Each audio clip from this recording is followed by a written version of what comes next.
Hello friends, I am Rita with you again. आज हम auxiliaries का यूज़ देखेंगे। ये कौन सी एक्सिलरी कहाँ यूज़ होती है। एक्सिलरी का मीन होता है मॉडल्स। एक्सिलरी का यूज़ हम किसी मनोभाव या किसी फीलिंग को दिखाने के लिए करते हैं। ये हम 11 लेके आए हैं।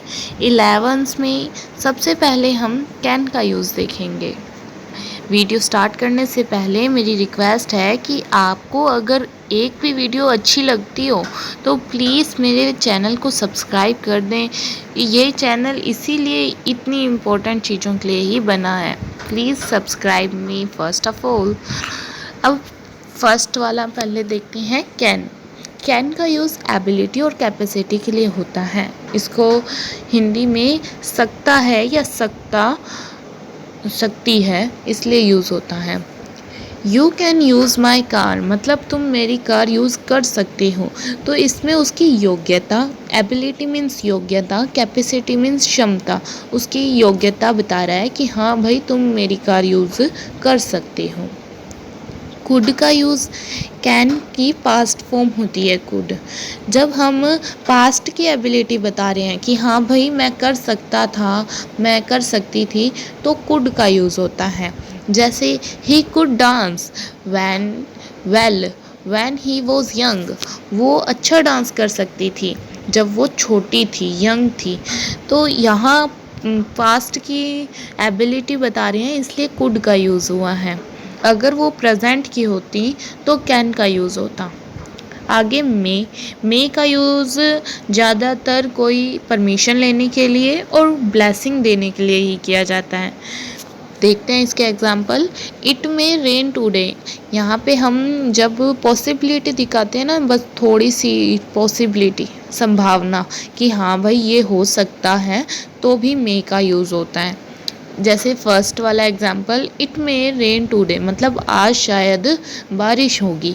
सेकंड, मे आई कम इन सर, ये तो हम रोज़ ही करते हैं कि यहाँ पे परमिशन लिया जा रहा है तो मे का यूज़ हुआ है। उसके बाद ब्लेसिंग में भी मे का यूज़ होता है। जैसे कि मे गॉड ब्लेस यू, तो इसमें मे का यूज़ ब्लेसिंग देने के लिए। हमारे मनोभाव देखो, इससे हमें पता चल रहा है कि कैन वो ऐसे बता रहा है कि हम भाई मैं कर सकता हूँ या वो कर सकता है। ये ही कैन डू इट या I can do it. Could वो पास्ट का बता रहा है।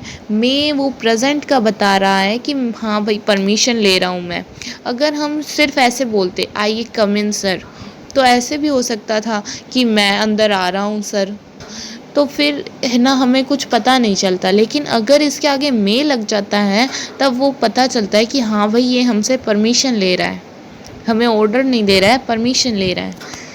उसके बाद माइट का यूज़ ज़्यादातर पॉसिबिलिटी के लिए, रिमोट पॉसिबिलिटी मतलब पक्की पॉसिबिलिटी के लिए होता है। जैसे first example, take a taxi, एक टैक्सी लो। You might catch the train, तुम ट्रेन को कैच कर पाओगे मतलब पकड़ पाओगे। उसके बाद पास्ट पॉसिबिलिटी, माइट का यूज़ पास्ट पॉसिबिलिटी, पास्ट की संभावना के लिए भी किया जाता है। जैसे कि I might help her if she asked me, मैं उसकी हेल्प कर देता अगर वो मुझसे कहती। मस्ट का यूज़ नेसेसिटी मतलब पूरी बाध्यता के लिए किया जाता है।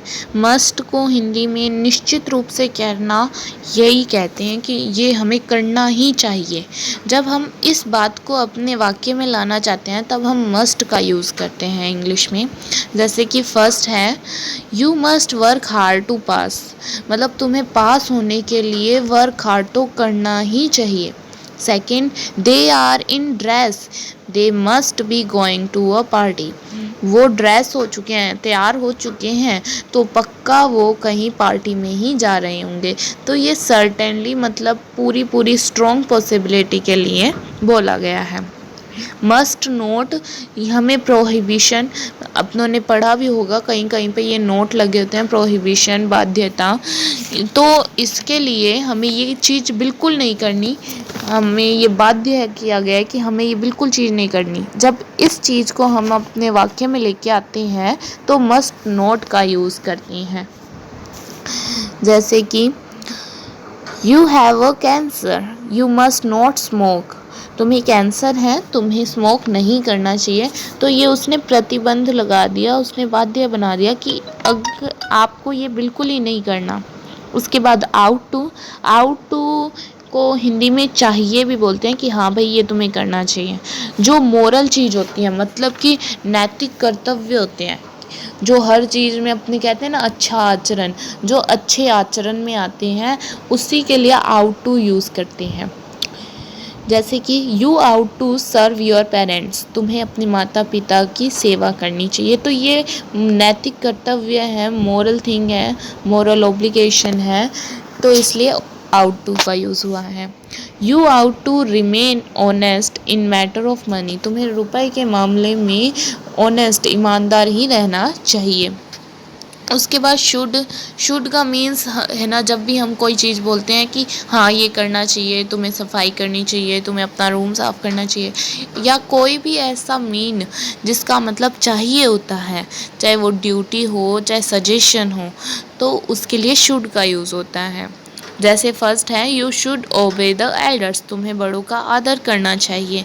तो फिर तुम्हें बड़ों का आदर नहीं, आज्ञा का पालन करना चाहिए, तो शुड का use. We should bath daily, हमें रोज़ बात करना चाहिए, नहाना चाहिए। 9th विल एंड शैल, वैसे आपको पता होगा शैल का यूज़ हमने टेंस में भी पढ़ा था कि शैल का यूज़ आई और वी के साथ होता है।